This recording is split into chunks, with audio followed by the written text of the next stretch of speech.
The descent to Thammath wasn't beautiful. It was dry, red, and grating, a rust-colored moon etched with tectonic scars and mineral teeth, orbiting a dead gas giant whose rings had collapsed centuries ago.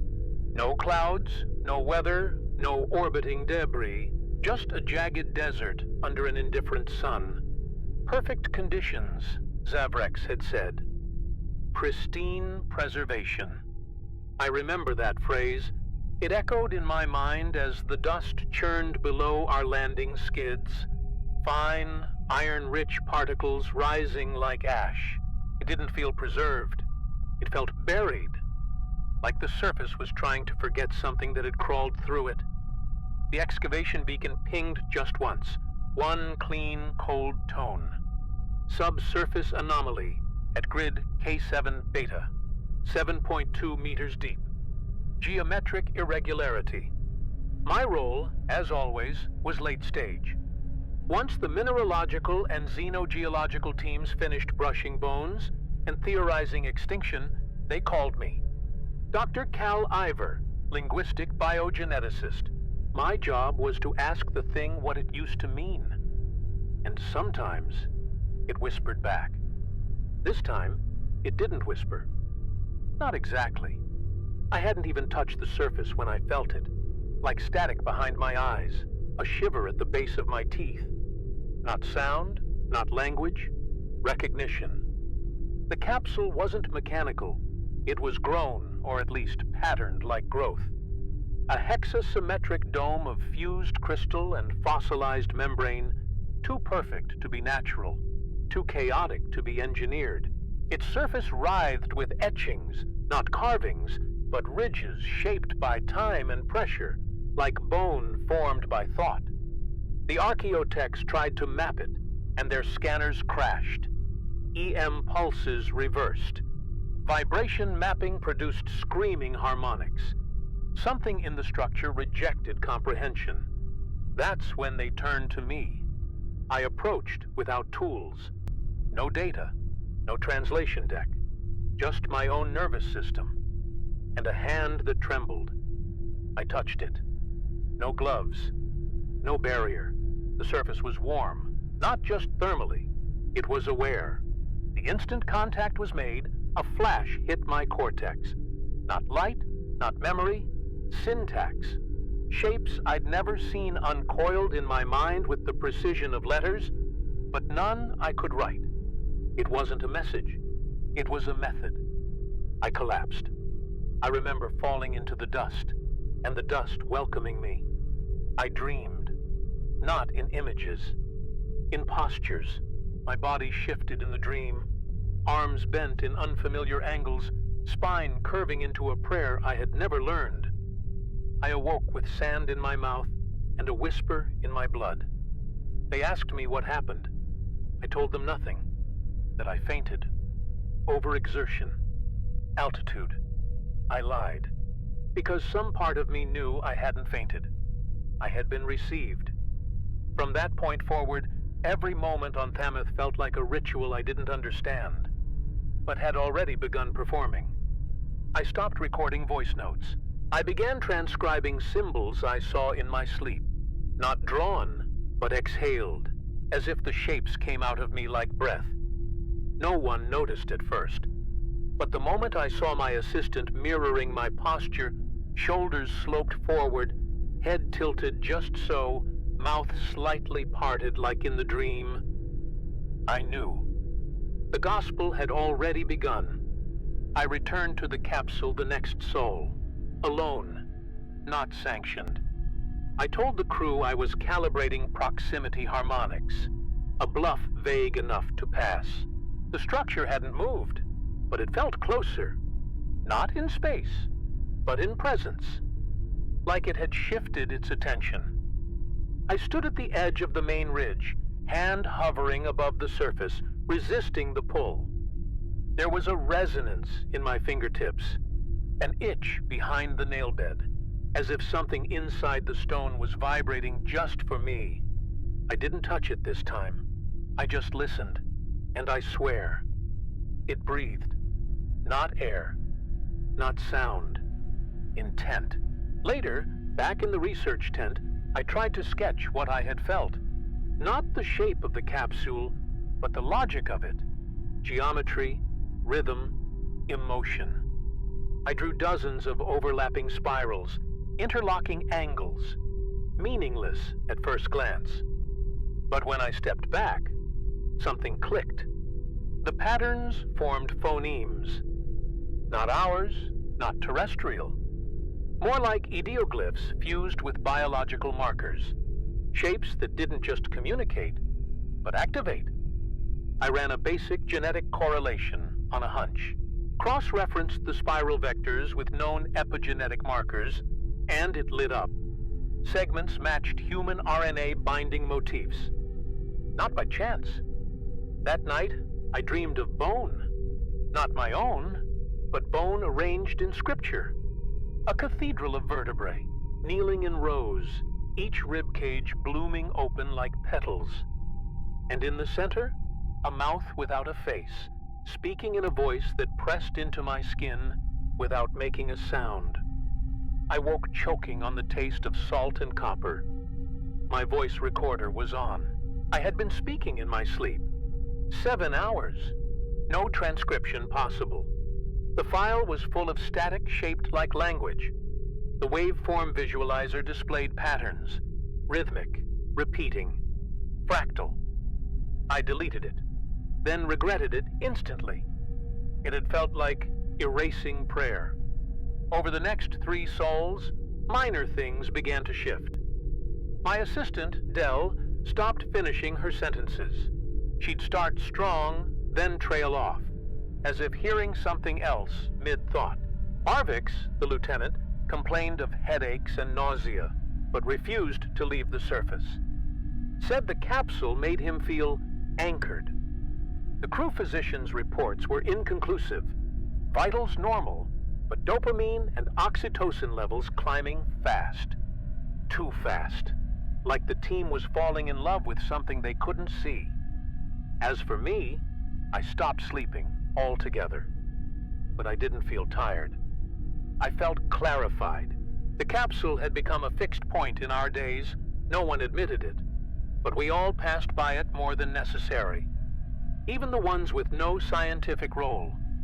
Just walking near it, pausing, breathing. I began keeping a private log again, but not in words.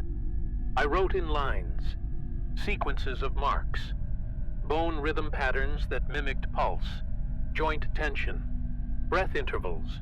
The longer I wrote, the more the paper seemed to shape itself to the language. Lines curved without breaking, pages curled like shells. I ran my finger along one edge and felt the cut open like a mouth, not bleeding, but whispering. Whispers that said, "You are almost ready." The first recorded symptom was silence. Not absence of speech, but suppression of unnecessary words. Conversations around camp grew sparse, economical, not hostile, reverent. Questions were answered with glances or small nods that felt practiced. When we spoke, the sentences curved, looping, recursive, filled with half-meanings we didn't need to explain. Something had shifted in us, not just mentally, socially, liturgically. I realized I hadn't heard anyone say my full name in over 2 days. The dream patterns intensified. I stopped thinking of them as dreams. They were transmissions, structured, layered, beautiful. I began waking in poses, hands curled inward, knees bent, spine curved as if mid-bow. My bones ached when I resisted. My tongue moved on its own in my sleep, forming syllables I could feel vibrating in the base of my skull. I recorded one of the sequences, 11 seconds of soft, percussive phonemes. When I played it back through the camp speakers, 2 of the crew froze in place. Pupils dilated, skin flushed. One of them wept. I didn't tell them the truth. I said it was a stress artifact, that we were tired, That isolation on a dry moon did things to the brain. But I knew. I knew what I had spoken wasn't a sound. It was a command, buried in resonance, laced with emotion, tuned for a specific receptor, the human body. We were never meant to understand it. We were meant to broadcast it. When I breathed near the capsule, the symbols pulsed faintly, like bioluminescence synced to my heartbeat. It was reading me, not as a mind, but as infrastructure. Dell began sketching, constantly. Spiral forms across the walls of her sleeping pod, over meal trays, the inside of her arms. I tried to stop her once. She just looked at me, blinking slowly, then whispered, "We were always meant to carry it." Her irises had changed. The outer edge had taken on a faint gold sheen, almost reflective, not color, but layer, like something alive had formed beneath. She no longer blinked unless spoken to, and when I leaned close, I could hear a second breath behind hers. I tried to isolate myself. I locked the comms, sealed the door to my quarters. I vented the air 3 times, wiped every surface. Still, the shapes came back. Not drawn, but condensed. They formed in droplets on the mirror, in the way the dust settled on my console. I played a white noise loop to drown out the hum of the capsule's energy signature, but my ears still heard it. Not outside. Inside the bones. The voice didn't speak anymore. It only waited. Not because I resisted, but because I was already transmitting. And the rest of them, they were starting to listen. I started hearing them at night. Not walking, not speaking, but arranging themselves. I couldn't see through the tent walls, but I could feel their movement. Always in arcs, never linear. Once I peeked through a tear in the fabric and saw 3 of them standing in a wide curve around the capsule, heads bowed, hands joined, not touching, just aligned by angle. They didn't move, didn't sway. Not a ritual, not performance. It was function, as if something was downloading through posture. Arvix stopped eating on day 13. He said food tasted like interruption. He only drank water, slowly, reverently, and after every swallow he closed his eyes like he was remembering something sacred. His vitals remained stable, even improved. Muscle density increased. Resting heart rate dropped. I found his bunk filled with torn pages from our field guides, each etched with identical glyphs, the same 4-line curve, repeating like heartbeat tracings. I asked him once what they meant.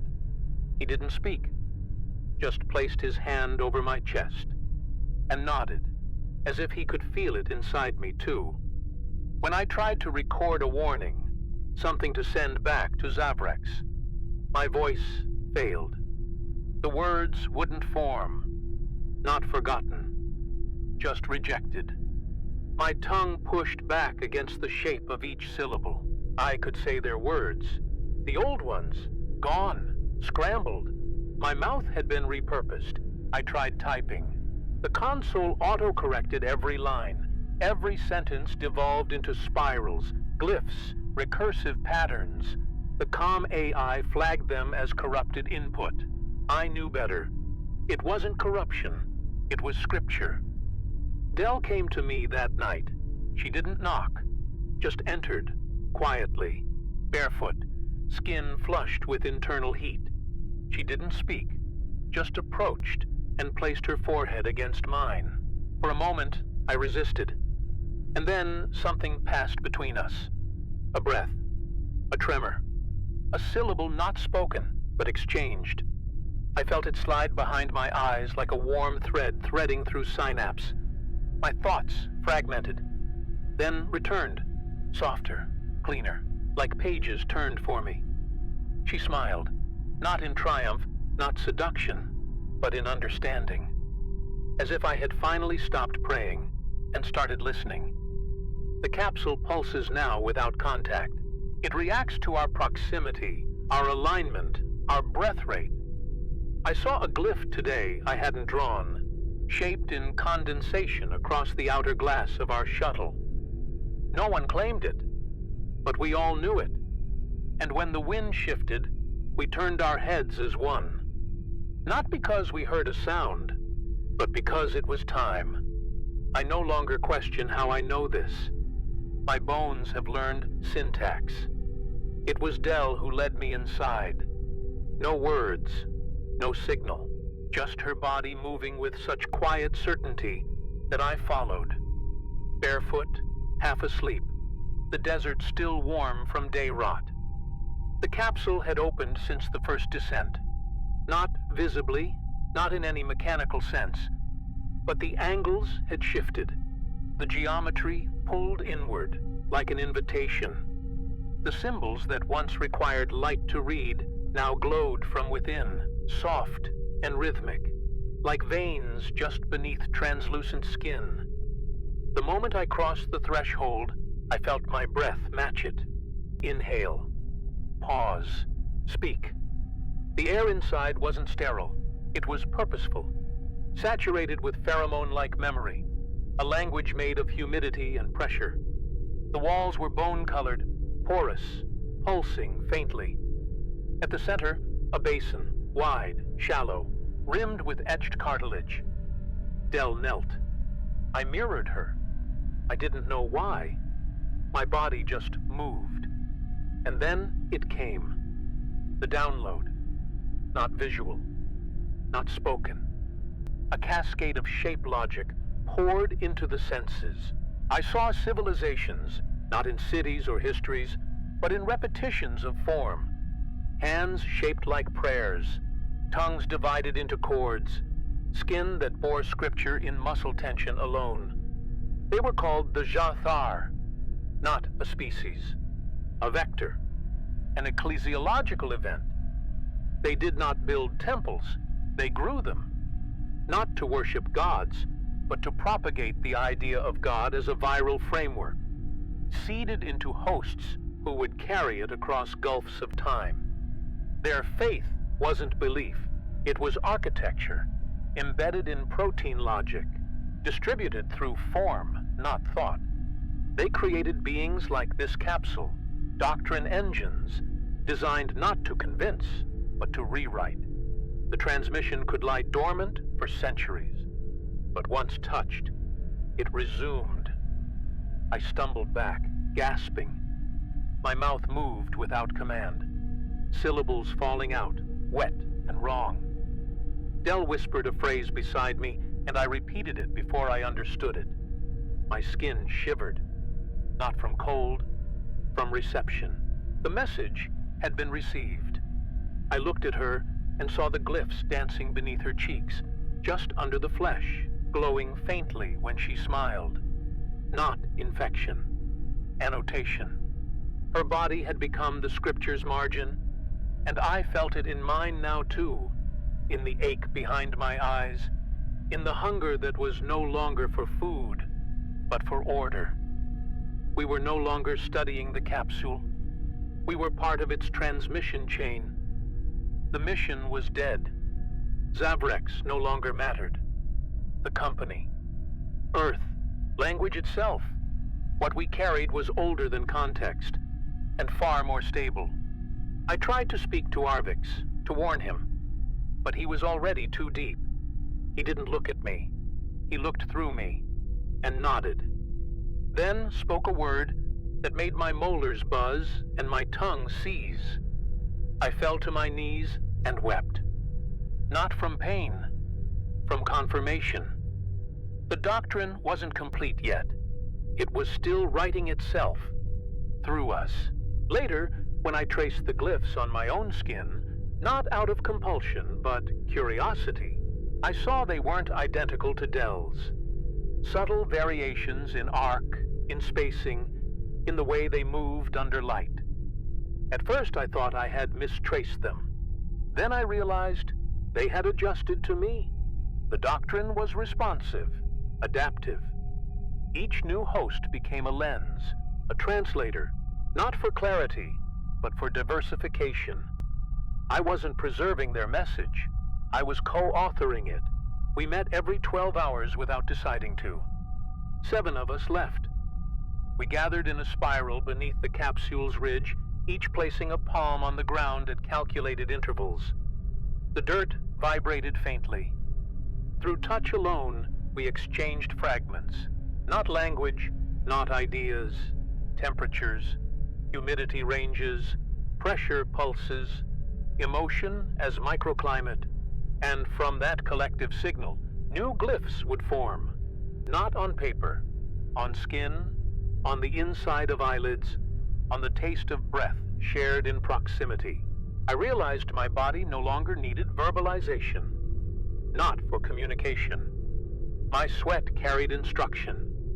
My scent, once neutral, now carried spatial metadata. The others began responding to me before I moved. I would think of a shape, and Dell would be drawing it. I would feel hunger, and Arvix would place water in my hand before I asked. We weren't individuals anymore. We were modular organs of a system rebuilding itself from ancient instructions, mutated by new hosts. We weren't infected. We were infrastructure. I watched a recording of myself, 3 days old, from the shuttle's surveillance. My voice had changed, not in pitch or tone, in cadence. Every sentence was rhythmically anchored, with rests and inflections that matched the glyph patterns in the capsule. I wasn't speaking randomly. I was chanting in code. My throat had adapted to the liturgy. My bones, I later found, had begun to vibrate at rest, imperceptible to others, but enough to transmit doctrine passively into nearby air. And then came the moment I stopped writing. Not because I had nothing left to record, but because the glyphs stopped appearing on surfaces. They appeared in others. I would think a symbol, and Arvix's pupil would dilate in its shape. I would close my eyes and feel a phrase curl up my spine, like a seed finding light. The capsule was no longer the origin. It had done its job. The message was us now. We were the gospel, and it was still being written. I felt the shift in my spine, not pain, but reorientation. The bones didn't crack.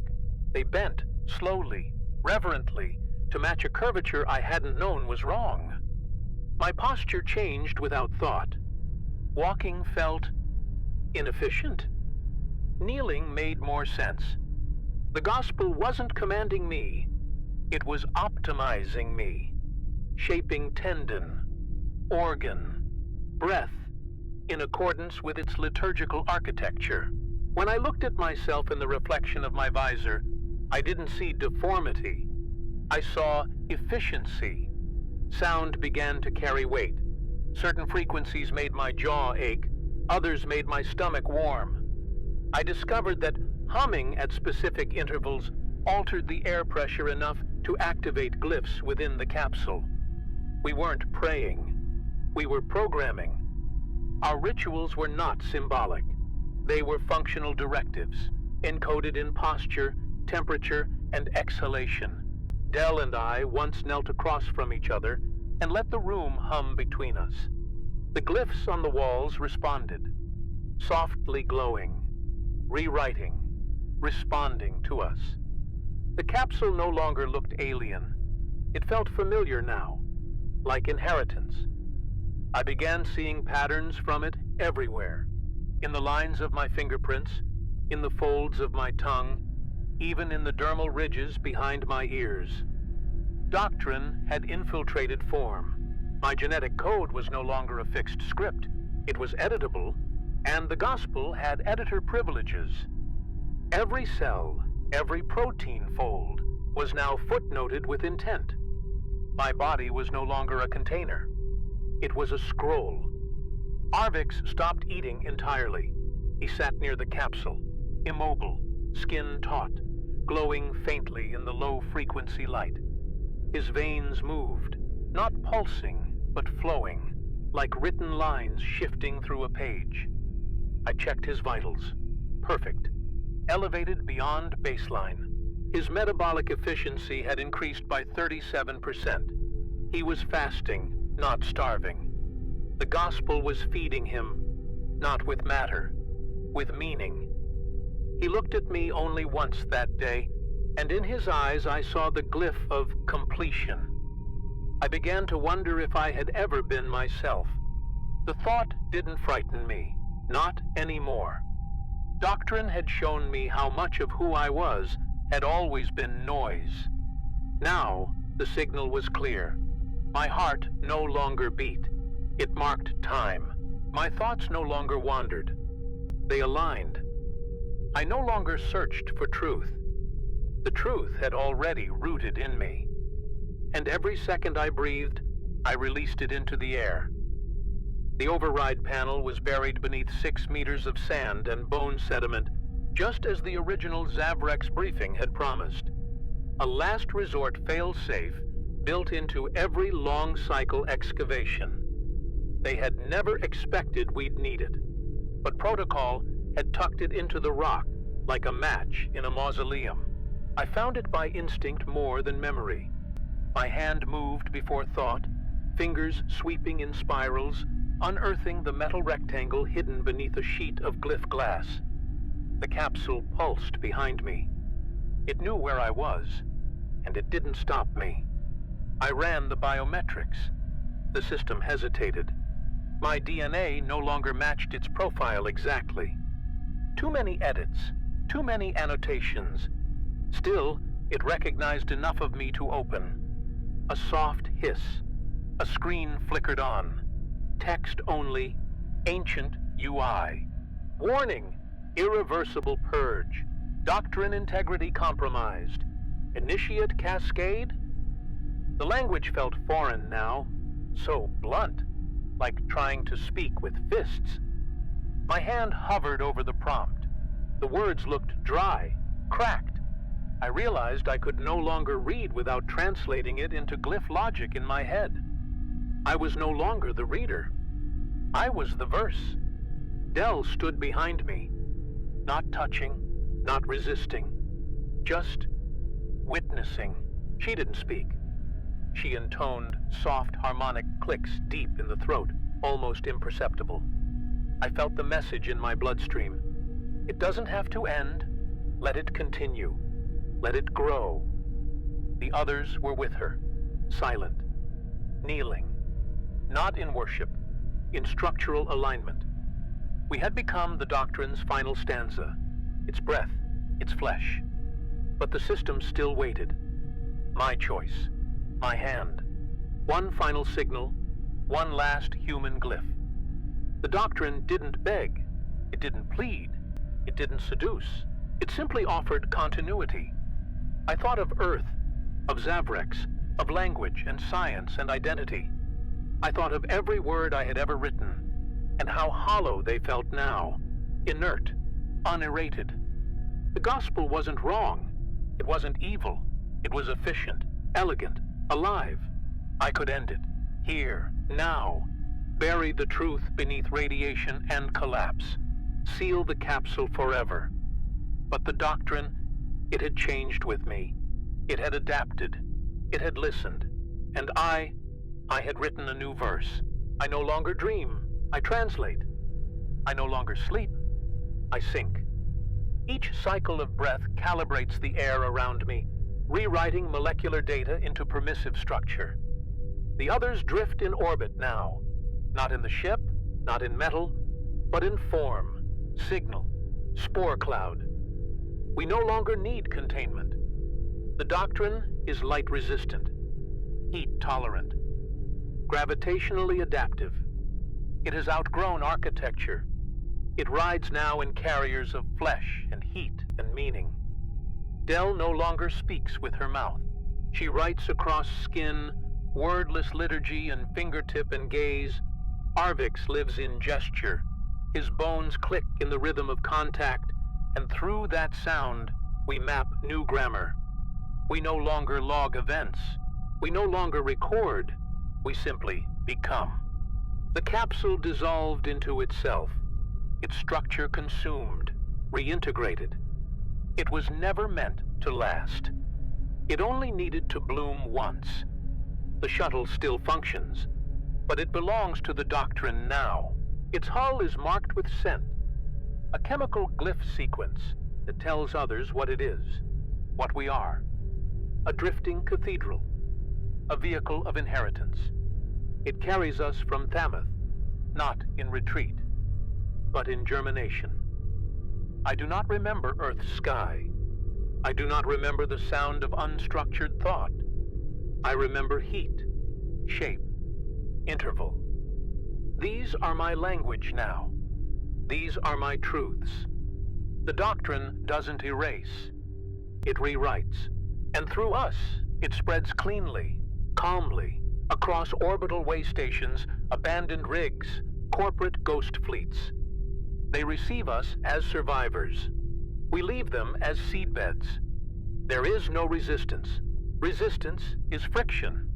And friction, like waste, has been removed from the scripture. We enter, we breathe, we sing, and they change. Not immediately, but surely, surely. Doctrine never rushes. We are not prophets. We are not plague.